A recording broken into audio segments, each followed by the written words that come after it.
Hello दोस्तों, चलिए आपको लेके चलते हैं तुंगनाथ महादेव की यात्रा पे। तो यात्रा का आनंद लीजिए और बोलते रहिए हर हर महादेव।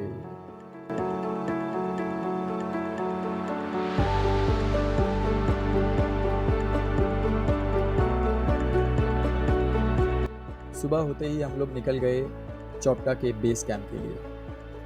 रात को हम लोग गोपेश्वर में ही रुके थे। वहाँ से सुबह 5:30 हम लोग निकले हैं। रास्ते में ब्रेकफास्ट किया, क्योंकि आपको एक दो स्टॉल्स मिलेंगी, तो जहाँ पर भी आपको ऑप्शन मिले, have your breakfast. Gopeshwar Mahadev से चौपटा बेस कैंप तक 60 to 70 किलोमीटर्स का स्ट्रेच है। आपका राउंड ट्रिप भी हो सकता है। इस बीच में आपको कोई भी पेट्रोल पंप नहीं मिलेगा। इवन चौपटा के बाद भी आपको 30 किलोमीटर्स बाद पेट्रोल पंप मिलेगा।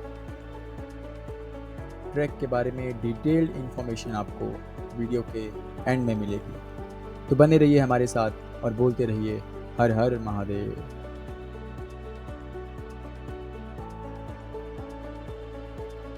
गोपेश्वर से निकलने के बाद चौपटा बेस कैंप तक का रास्ता जंगल के थ्रू जाता है। रास्ता बहुत नैरो है। कोशिश करिए कि सुबह सुबह टाइम से निकल जाएं। जैसे हम लोग 5:30 निकल चुके हैं, आपको पूरा रास्ता खाली मिलेगा और आप राइड एंजॉय कर पाएंगे।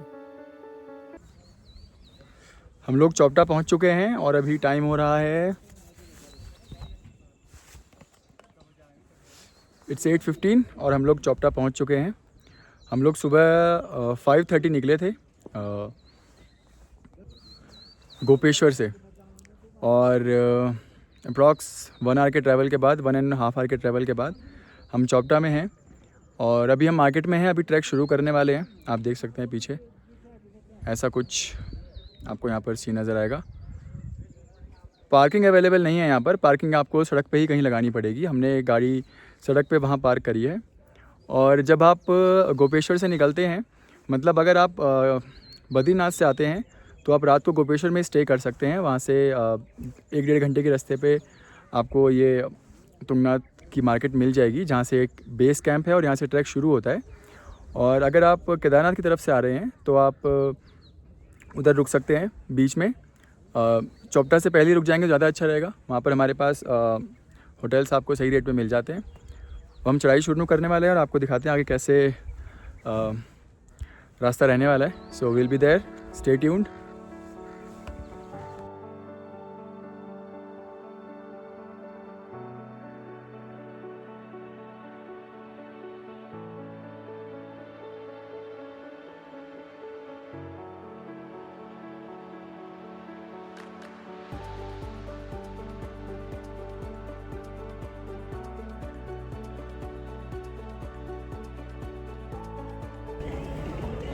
हम लोगों ने ट्रैक स्टार्ट कर दिया है और केदारनाथ के कंपैरिजन में इस ट्रैक का एंगल थोड़ा ज़्यादा है।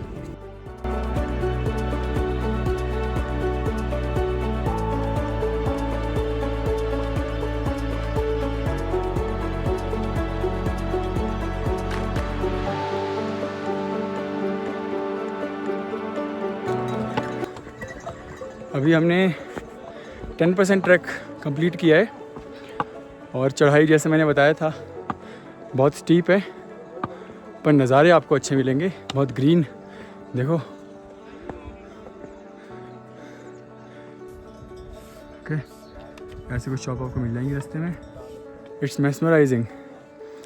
पानी की बोतल साथ में रखें अपने, और एक कोई music. It will be easy. The trek is more steeper than the Kedarnath trek. आपको रास्ते में कुछ रिफ्रेशमेंट शॉप्स मिल जाएंगी। वो देखिए, वो आ रहा है, और वो स्टीपर ट्रैक। ओके, ऐसे कुछ शॉप आपको मिल जाएंगी रास्ते में।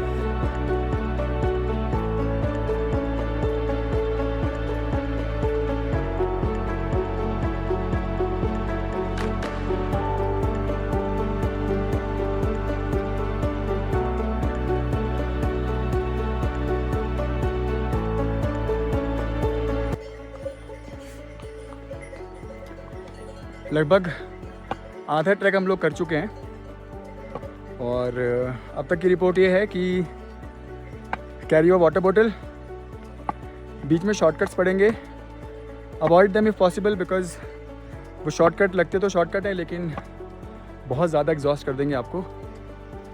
और घोड़े अगर आप करते हैं तो जैसे मैंने बताया बहुत ज़्यादा स्टीप है चढ़ाई, तो घोड़ों पे आपको डर ज़्यादा लगेगा। तो अगर आपने केदारनाथ का ट्रैक किया हुआ है तो उसके कंपैरिजन में ये आपको ज़्यादा एग्जॉस्टिंग लगेगा पर किलोमीटर के हिसाब से, क्योंकि चढ़ाई बहुत सीधी है इन कंपैरिजन टू दैट।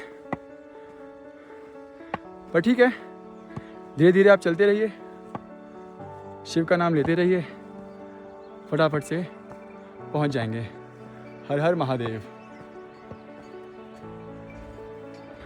हाँ, so beauty of this trek is this view and no excessive stalls and obstructions in your way, so that's interesting.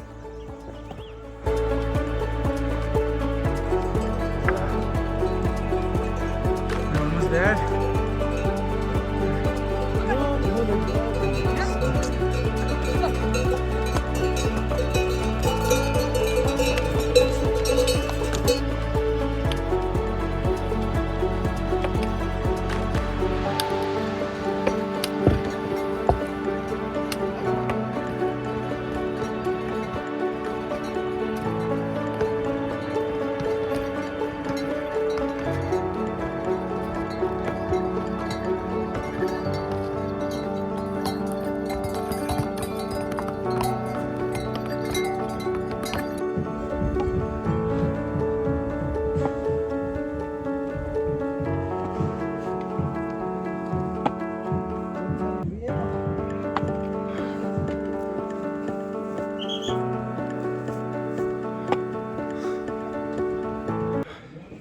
तो मंदिर परिसर में पहुंच गए हैं। मंदिर परिसर में दुकानें हैं, कैंप हैं रहने के लिए। हमने 8:30 चढ़ना शुरू किया था और अभी हो रहे हैं एग्जैक्टली 10, सो अप्रॉक्सीमेटली 1.5 आवर। अगर आप कॉन्टीन्यूस चढ़ाई करेंगे तो, रुक के आते हैं तो टाइम लग सकता है। अगर आप धीरे धीरे चढ़ते आएंगे कॉन्टीन्यूसली तो 1.5 घंटे में मंदिर पहुंच जाएंगे। वो देख सकते हैं आप मंदिर पीछे।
रुद्रनाथ महादेव पांचों केदार की श्रेणी में तीसरे नंबर के केदार हैं। हमने अपनी यात्रा गोपेश्वर से शुरू की थी। जैसा कि मैंने आपको बताया कि रात को हम लोग गोपेश्वर में रुके थे। वहाँ से सुबह 5:30 हमने चेकआउट किया। हमने अपने व्हीकल से ट्रैवलिंग शुरू करी। रास्ते में हमें एक दो स्टॉल मिली जहाँ पर हमने ब्रेकफास्ट किया। उसके बाद रुद्रनाथ में अपने होटल से लेकर चोपटा के बेस कैंप तक 60 to 70 किलोमीटर के स्ट्रेच में कोई भी फ्यूल स्टेशन नहीं है। इवन चोपटा के बाद भी आपको 30 to 40 किलोमीटर के बाद फ्यूल स्टेशन मिलेगा। तो आप फ्यूल पहले से अपने कार में फिल करा के रखें, और वहाँ से अगर कोई आपने बाइक या कार रेंट पे ली है तो उसमें भी इस बात का ध्यान रखें। दूसरी बात, जब आप होटल से निकलें तो अपने साथ बहुत सामान लेने की ज़रूरत नहीं है। कार में जो सामान आ पाए बहुत अच्छी बात है। अगर आप लोकल ट्रैवल कर रहे हैं तो बहुत सामान लेके चलने की ज़रूरत नहीं है। होटल की बात कर लेते हैं। आपको चौपटा में होटल्स नहीं मिलेंगे। होटल्स की अवेलेबिलिटी बहुत लिमिटेड है और प्राइस बहुत ज़्यादा है। मैं आपको बता देता हूँ, minimum price 5 to 6 thousand rupees बहुत नॉर्मल से रूम का, जिसमें 3-4 लोग भी ठीक से नहीं सो पाएंगे। वही आप अगर चौपटा से दूर, जैसे मैं बता रहा हूँ, गोपेश्वर में लेंगे तो वहाँ पे आपको बहुत नॉमिनल प्राइस में रूम मिल जाएंगे और अवेलेबिलिटी भी बहुत सारी है। तो चौपटा से पहले गोपेश्वर महादेवी पड़ता है, क्योंकि उसके बाद पूरा रास्ता जंगल से होते हुए जाता है। तो गोपेश्वर में ही आप रात को रुकें तो ये सबसे अच्छी बात रहेगी। उसके बाद आप सुबह सुबह निकलेंगे, चौपटा पहुंचने के बाद आपको पार्किंग का कोई स्पेस नहीं मिलेगा। आपको वहां सड़क पर ही कार पार्क करनी होती है। तो आगे जाकर पार्क करिए सड़क पे कार को। एसेंशियल सामान लीजिए सिर्फ, मैं बता देता हूँ। बहुत कपड़े लेने की ज़रूरत नहीं है। मौसम के अनुसार जो भी आपको एक ड्रेस पहननी है वो पहन कर रखिए। एक रेन कोट साथ में रखिए, एक वाटर बॉटल रखिए, कोई म्यूज़िक आप साथ में रख सकते हैं अपने। इतना सामान काफ़ी होगा। और अपने गेयर्स जो आपको पहनने हैं ऊपर जाने के लिए वो आप रख सकते हैं। अम्ब्रेला कैरी ना करें तो ज़्यादा अच्छा है। आप कोशिश करें कि रेन कोट खरीदें, और रेन कोट अपने साइज़ से एक साइज़ बड़ा लें, ताकि उसमें आपका बैग भी कवर हो जाए। ओके।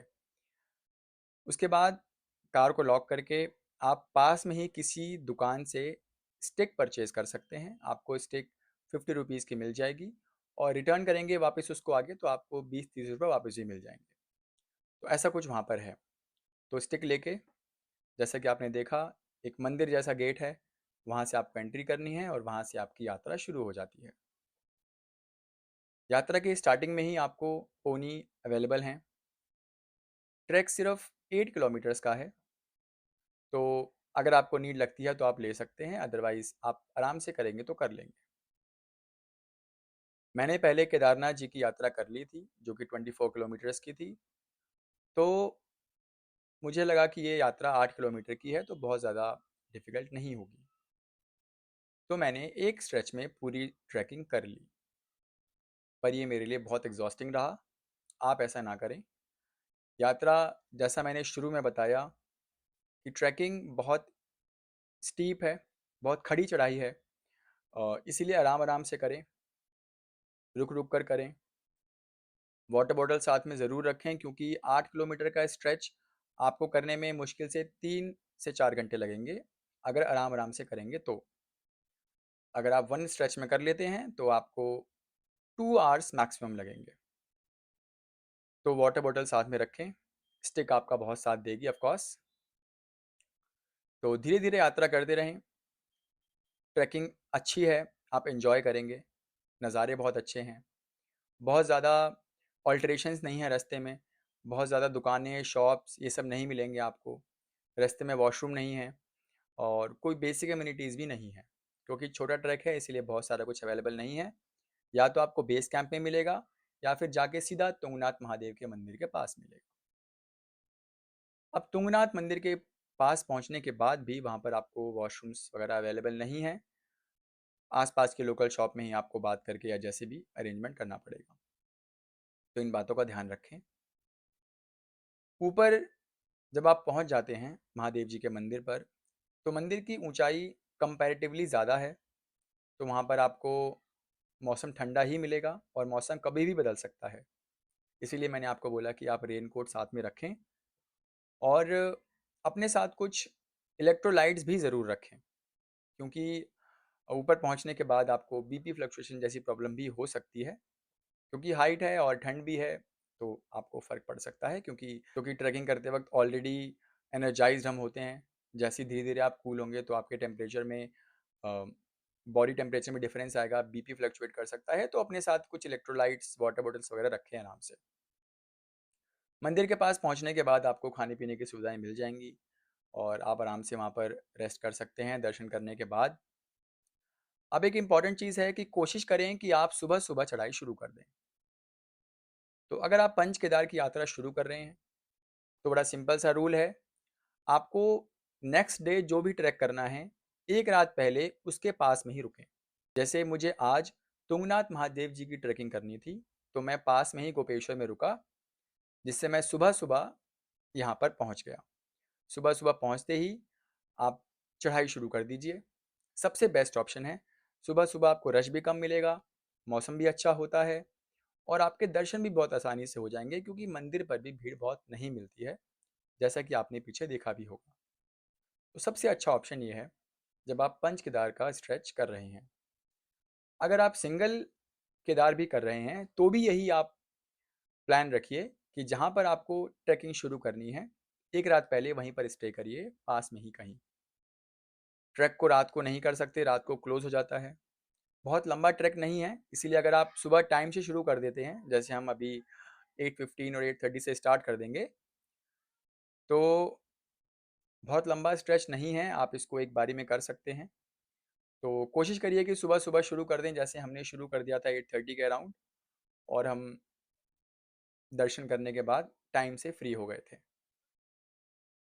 तो उम्मीद है आपको वीडियो इन्फॉर्मेटिव लगी होगी, और ये मेन पार्ट ज़्यादा ज़रूरी है जो ट्रैवल कर रहे हैं उनके लिए। अ, पहाड़ों में चला रहे हैं, तो अब अगर अपना व्हीकल लेके जा रहे हैं तो यही सलाह है कि सेफ ड्राइव करें, बहुत तेज़ ना चलें, टाइम टाइम पर फूड लेते रहें, रिफ़्रेशमेंट्स लेते रहें, बहुत लंबा स्ट्रेच करने की कोशिश ना करें, और जितना हो सके महादेव जी का नाम लेते रहें। तो आई होप आपको ये वीडियो इन्फॉर्मेटिव लगी होगी। अगर आप तुंगनाथ जी की यात्रा प्लान कर रहे हैं या कभी ना कभी प्लान करेंगे, तो इस वीडियो को सेव ज़रूर कर लीजिएगा। तो इसी सीरीज़ में हम पाँचों केदार की वीडियो अपलोड करने वाले हैं। कैसे आपको प्लान करना है, किस तरह का रास्ता है, किस तरह के चैलेंजेस आप फेस करेंगे, वो सब बहुत जल्दी चैनल पर ही अपलोड हो जाएगा। तो बने रहिए हमारे साथ, सब्सक्राइब कर लीजिए हमारे चैनल को, पाँचों केदार के इन्फॉर्मेटिव वीडियोज़ देखने के लिए। धन्यवाद।